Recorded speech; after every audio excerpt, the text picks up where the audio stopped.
Right, good morning. I'm Wu Shen Fong. I'm Jason Grenier. This is English Through Popular Culture. This is our second class on Bob Dylan's Lily, Rosemary, and the Jack of Hearts. You'll recall last week when I lectured in class, I put a video, I recorded it, so if you missed it last week, okay, you can see last week's class by clicking these links to my YouTube channel. The videos are up there. As I recall last week, with my Friday class, who I'm with today, we went through the vocabulary the other day. So if you did not hear me do that, you will want to take a look at this file. This file is also on e-learning for your convenience here. This has the song lyrics and the vocabulary. I've already covered the vocabulary, so I'm not going to do that again today. We're going to pick up our discussion instead where we left off last time. I believe we finished talking about the first verse, but I think we'll just remember that as we think about this song, listen to this song, talk about this song, we want to think about the major characters. Who remembers them? 2 men and 2 women. Who are the big 4? Who are the most important characters in this song? Lily is 1. Rosemary is 2. Big Jim is 3. And Jack of Hearts is 4. Those are the 4 main characters, and we need to think about relationships between these characters. We also need to think about crimes. Now, we listened to the song in class. I cannot play the song for the people who are watching the video because, as I explained, if I put the song in the video, the YouTube algorithm flags the video and you can't watch it. So you got to listen to the song on your own. It is Lily, Rosemary, and the Jack of Hearts by Bob Dylan. Google search will turn up a nice sound file for you of YouTube video. Okay? We said that there's 2 crimes happening in this story. From last week, when we listened to the song, who thinks they know both crimes? Put your hands up. Hand up if you think you remember the 2 crimes. We know a crime means somebody has broken the law. Anybody think they know 2 crimes? Put your hand up. You don't need to tell me, but nobody? Well, we got a minute. Okay, we got 1 person back here. Remember, we need to solve these crimes. Who thinks they know one of the crimes? Couple of hands. Okay, so we got some work to do. We need to think about these crimes. Who is breaking the law? Who is committing the crimes? Who is helping who? Who are the victims of these crimes? We talked about the first verse last time. We'll go back and just briefly review what we did last week. Right? We said it begins, we're in a cabaret, remember, at a nightclub where there's live shows. The festival has finished, and we met the boys last week. Right? We heard the boys were planning something, a fall. And I told you that I don't think fall means season here. I said I think it could mean 2 things. A downfall. We talked about that, bringing a powerful person down.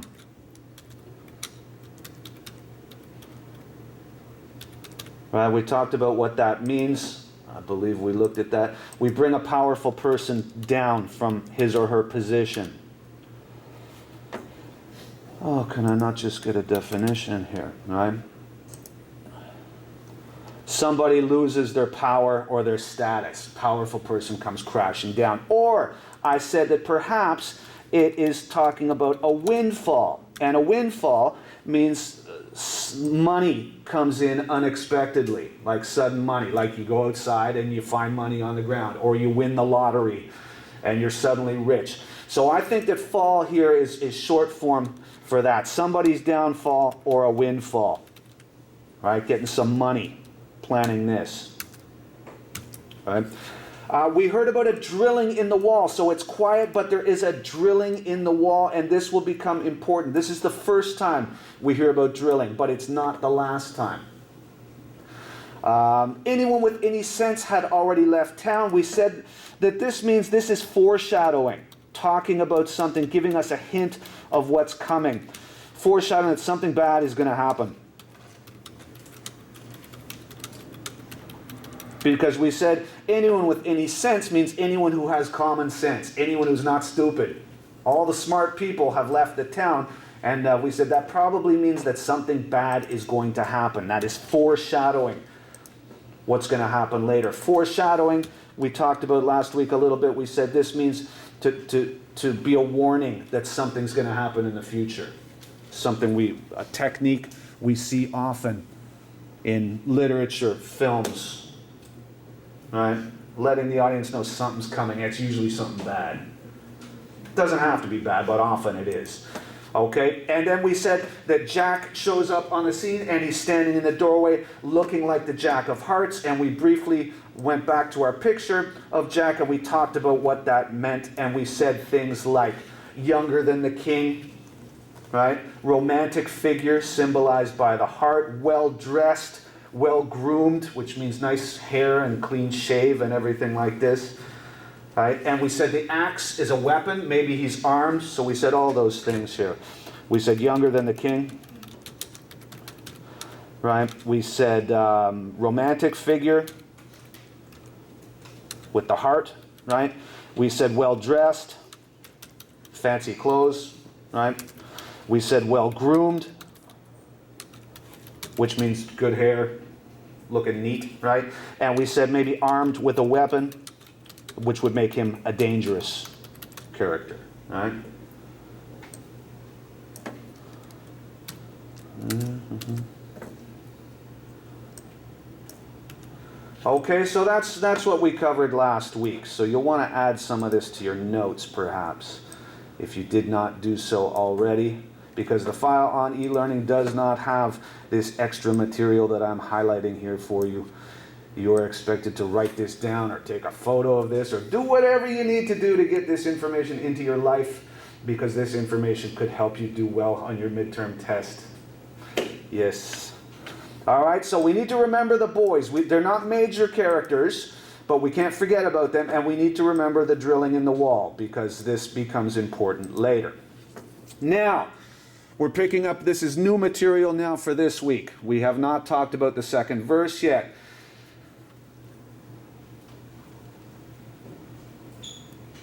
Okay. He moved across the mirrored room, set it up for everyone, he said. Then everyone commenced to do what they were doing before he turned their heads. Then he walked up to a stranger and he asked him with a grin, "Could you kindly tell me, friend, what time the show begins?" Then he moved into the corner, face down like the Jack of Hearts. So now we're meeting Jack. We're finding out more about this character that is so important for the story. He moves into the room. Here he's standing in the doorway. Now he moves across the room. And he says, set it up for everyone. Who is he talking to and what's he doing here? This is a cabaret, remember. This is a club, a nightclub. So what do you think Jack's doing here?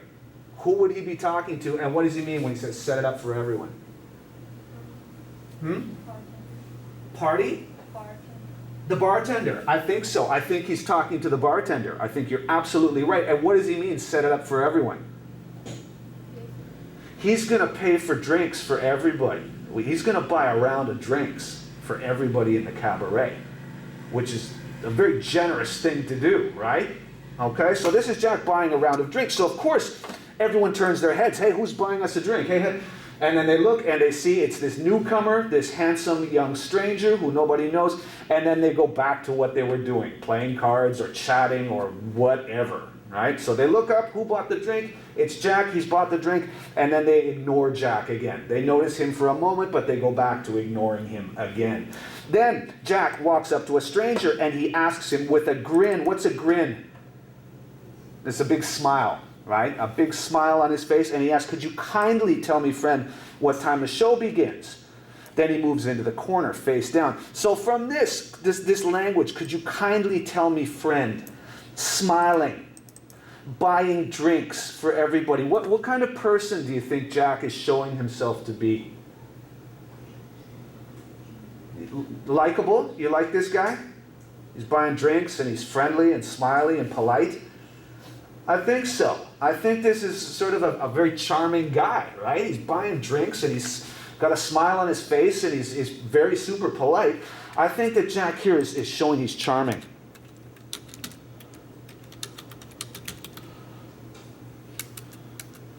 I'm better at typing, but you can't see me on the video, but I'm typing at a very strange angle here to make the filming possible. This room is not set up for making videos. Anyway, we put all this together, right? The smile and the buying the drinks and the polite language. Jack is charming and polite. Very likable, right? Likable guy. Now, what does he do? He's bought the drinks and people are ignoring him again. And then Jack moves into the corner, face down like the Jack of Hearts. So Jack's going to sit in the cabaret. He doesn't sit here, doesn't sit there. He sits in the corner. Over here. I could stay in my corner so people can hear me on the video camera. I'm in the corner. Why would you choose a corner seat? What are some reasons why someone might choose to sit in the corner? We're in a cabaret, right, nightclub. Why might someone choose a corner seat?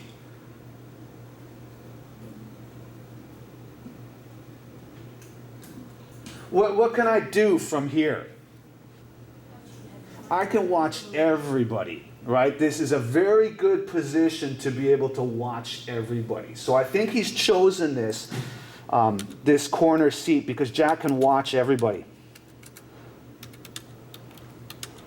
Observe. We could use watch, or let's use the word observe. It's a good word. It means watch, right? Watch and see. He can observe everybody and everything that's happening around him in the cabaret. What else? I feel very safe over here in the corner. Why? Nobody behind me, right? No one can sneak up behind me. No one can surprise me. No one can attack me from behind. I think this shows that he's cautious. Right? I think it shows maybe that he's a cautious person, likes the corner seat, no surprises in the corner. I can see everything coming. Anyone's going to come at me, I see it. No one can surprise me when I'm in the corner. So I think there's this too. Now, what about the face down part? We said there's a lot of gambling images in this song, right? We had at the beginning, we have the gambling wheel, and now we've got the second one here, face down, face up. What does this mean? Does this mean Jack puts his face on the table? Then he goes in the corner and goes face down like this? I don't think so. What does it mean if a card is face down? If we're playing cards and I'm dealing, I can deal you a card face up. What does that mean if it's up? You can see it. I can see it. We all see it. We all know the card. If the card is face down, no one knows what that card is. So I think what this means is that face down, he's over there, he's in the corner, and I think face down means that there's secrets here. We don't know about Jack of Hearts. I think Jack is a mystery. Right? He has secrets. He's this newcomer too. No one knows him. He's just shown up for the first time in this cabaret. Nobody knows this guy. He's a newcomer. We could call him that, right? A newcomer or a stranger, right? And there's a lot about this guy that we don't know. He's face down. Not literally face down with his face on the desk. I think this is an image from gambling to show us that there's a lot about this guy that we don't know.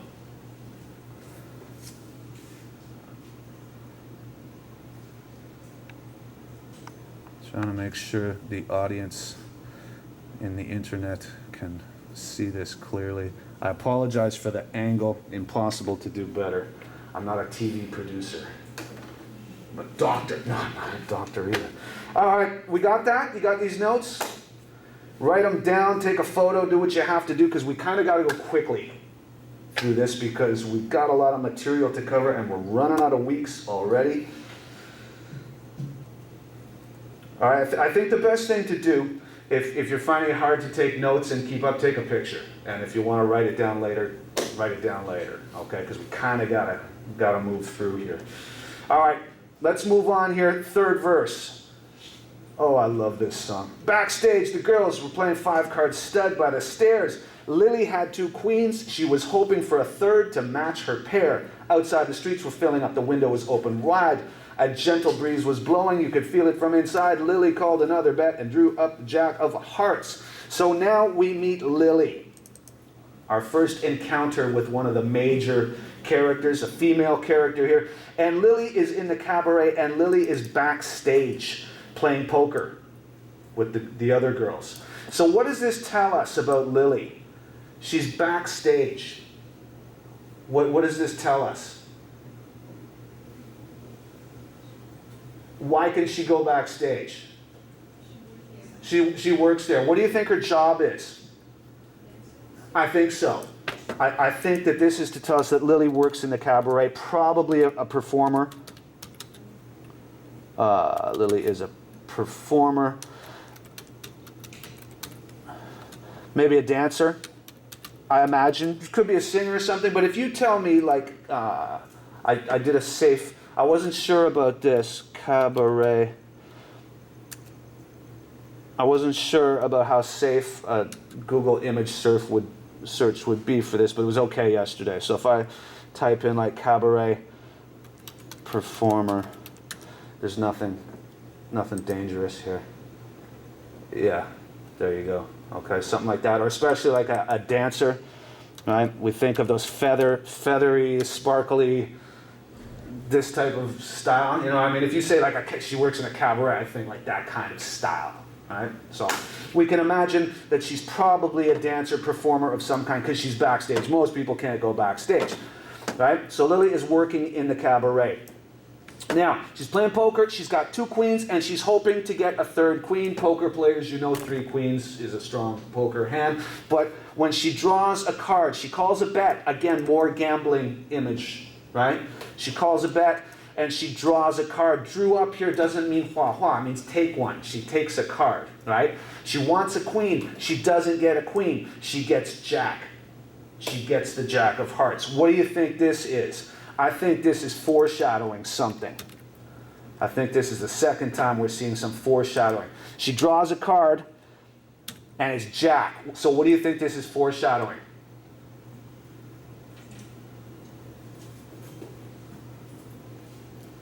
What do you think it means? Think about it, it's a movie. So main character here, she's hoping for a card, and she gets a card, and the card is another main character. What's that telling us, the audience? Well, there's going to be some kind of connection there, right? I think it's telling us that Jack is important for Lily.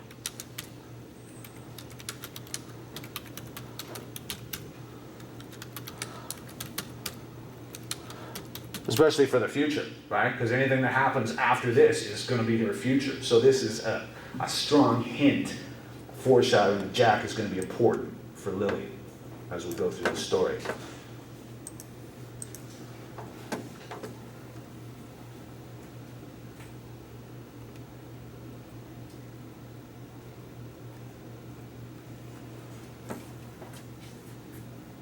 Make sure everybody can read that.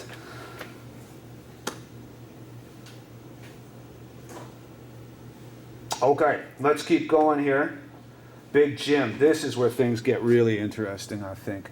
Big Jim. Now we meet our 3rd major character. Big Jim was no one's fool.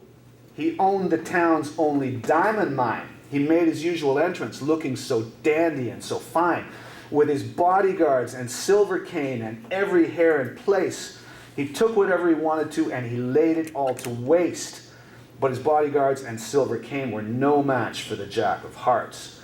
Lots of information here. Just 1, 2, 3, 4, 5 lines. I feel like I could write a book about this guy. Honestly. There's so much for us to think about here. Well, let's start at the beginning here. Big Jim was no one's fool. What does that mean? He's no one's fool.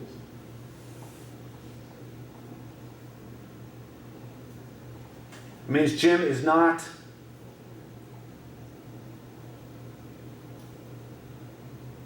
somebody can answer me. Should I go to the list? Let's go to the list. Let's pick Zoe. Zoe, what do you think it means? Big Jim's no one's fool. He's not a fool, which means he's not stupid, right? Now, I think this means, especially, it means 他蛮聪明, like, not maybe he didn't graduate from university, but it's not easy to trick this guy. I think it's that kind of smart. We say he's sharp. You know what I mean? I think that's what it means. It's not easy to trick Jim. Not easy to play him for a fool. Okay. Oh, how's that for typing? There we go. All right, so it's not easy to trick this guy. What about this next part? He owns the town's only diamond mine. Soy. Lots of money, right? You think you own a diamond mine. You're not just rich. You're like mega rich, super rich, right? Put that here. Mega rich guy. Okay. He made his usual entrance, looking so dandy and so fine. He makes an entrance. Now, this is kind of a special expression, to make an entrance.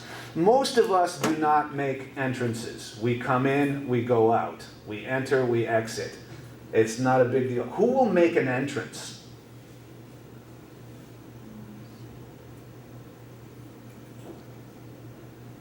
I don't do it. I just come in quietly, put my bag down, kind of get set up. What kind of person makes an entrance?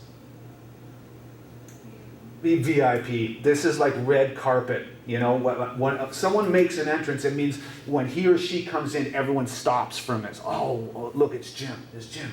So this tells us that when this guy comes into the room, everyone stops and notices. Oh, look, Jim's here. Right? Got this VIP status. Right? Looking dandy and fine. We talked about what it means to look dandy. So what's this tell us about Jim's style?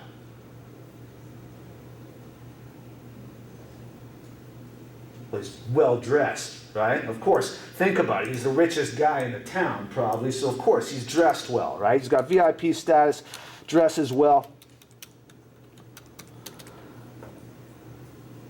All right. I like to do my arrow like that there, okay? So, Jim is a VIP. He's a well-dressed man, of course, because he's rich. He's got bodyguards and a silver cane and every hair in place. I like this. Every hair in place. This is just like perfect hair, right? It always makes me think of this. For some reason, I always think of this. Like this, right? This doesn't matter. There's a typhoon outside, and Jim is just like still looks the same, you know what I mean? Anyway, every hair, so he's got good hair. What else? What else have we got here? Silver cane, what does that show? He's got a cane, but it's silver. What does that show everybody?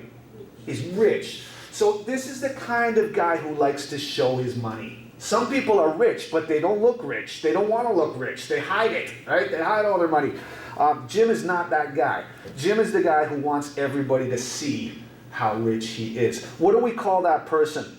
Kind of person who wants everyone to see what they have. Starts with show. Show off, right? Whatever. Okay, a show off is somebody who wants to display. You can use it as a verb, okay? She always shows off. Or you can use it as a noun. He is a show off. And Jim, I think, is a show off. A rich show off. Likes to get attention. Okay, so he's rich, as we know, and he's a show-off. Now, we learned something else very interesting here about Jim. He's got bodyguards. You guys know what bodyguards are. What's a bodyguard's job? They protect people, right? So why does Jim need bodyguards? Not even just one. He's got more than one. Why do you think he needs bodyguards? He fears of being attacked. I think so. I think he's afraid of being attacked. Now, why? Well, we'll come back to it. Because some people, when I ask this question, students always say, it's because he's rich. Maybe, but there's a lot of rich people in the world, and most of them don't have bodyguards. They don't feel like they need bodyguards. But this guy feels like he needs protection. I wonder why. Let's find out. Jim takes whatever he wants and lays it all to waste. He took whatever he wanted to. This part is easy to understand. He gets what he wants. How does he get it? How do you think Jim gets what he wants? What do rich people do? They buy things, right? Jim can buy it. He sees it, he wants it, he buys it. But he lays it to waste. this is a phrasal verb, to lay waste to something or to lay something to waste. Does anybody know what that means? You're nodding yes. What does it mean? If I give you an example sentence, the typhoon laid waste to the town. What did the typhoon do? It destroyed it. Okay? Lay waste to something means to destroy it, to wipe it out. So, we've got this guy who gets whatever he wants. He buys whatever he wants. Sees it, wants it, buys it. But he doesn't take care of things, doesn't cherish what he has. One of our students said today it's important to cherish what we have. You know, he's not that guy. He just takes it, sees it, wants it, buys it, uses it, destroys it, and moves on to the next thing. You like that kind of person? I don't like that kind of person. I think most of us don't like this kind of person. He's a destructive guy who just takes things, doesn't cherish things, destroys things, and moves on to the next thing. So I think this is it. He's rich, but he's also destructive. He is destructive. What could we say? He's careless. Now, careless here, no, careless means sloppy. I'd say like uncaring is a better way to say it. He doesn't cherish things, right? He doesn't appreciate what he has because he knows he can just move on and buy the next thing. And if you live your life this way, I think you probably will make some enemies, right? Because not everybody appreciates this style of living, right? You're going to piss people off, basically, like this. You're going to hurt people if you live your life this way. And I think Jim is this kind of person, and I think this is why he needs the protection, right?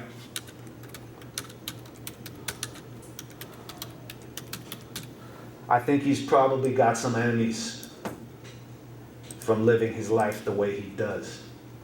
Rich, show-off guy who just destroys everything he touches. Not a very likable man. In fact, he is like the classic villain. You're going to see later. He's like the villain is the bad guy, right? This is a great setup to create a character, a bad guy. The richest man in town who just destroys everything he touches, you know?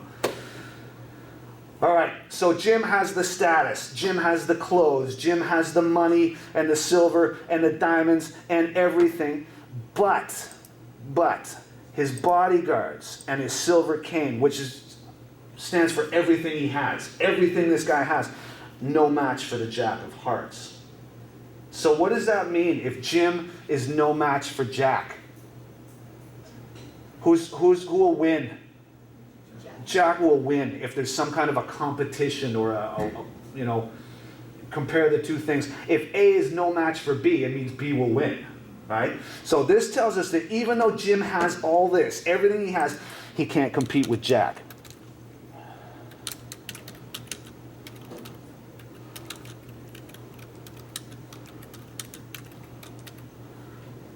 Right? Jack has something Jim doesn't have. Jim got money, Jim got power, Jim got clothes, Jim got hair, Jim got status. Jim has a lot, but Jack has something Jim doesn't have that will give him an advantage, and Jim will be unable to compete.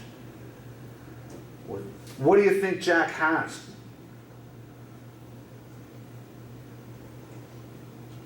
Any ideas? Reputation? No one knows him. I think nobody knows him in the town, so it's not reputation. I think Jack has this thing that cannot be named. We have this great expression, we borrowed it from French. Je ne sais quoi. Anyone know what that means? Any French speakers? It means I don't know what. Je ne sais quoi means, Je ne sais quoi. Je ne sais quoi. It means it's something that we cannot describe it or name it easily. It's like that special something. It's the thing that makes you fall in love with your crush. He's not the most handsome guy, and he's not the tallest guy on the basketball team, and he's not the best singer, but there's something about this guy that you just like. He's got this special something. You know what I mean? We use this expression to mean something special that we cannot really identify or name, but it's there. It exists. It's a great French expression to know. Je ne sais quoi. I'm going to put that there. Whoa, so big? Did it have to be so big? I don't want it to be so big. 21-point font. I don't know. We'll just move it like that. We could just put that here maybe. Jack has, we call it a certain je ne sais quoi. I do not know what, but there's something about this guy. How do you think Jim is going to feel about Jack? Jim likes to get what he wants. Jim always gets what he wants because Jim is rich and powerful. And now he's got somebody has come to town and he cannot compete with this newcomer, this stranger. How do you think Jim is going to feel about Jack? You think he's going to like him? I don't think he's going to like this guy. I think this is going to be a problem for Jim if Jim can't get what Jim wants, because Jim always gets what Jim wants. And now it looks like things might change. I think this is a problem. I'm going to shut this video off, and we'll continue in the next part of the lecture.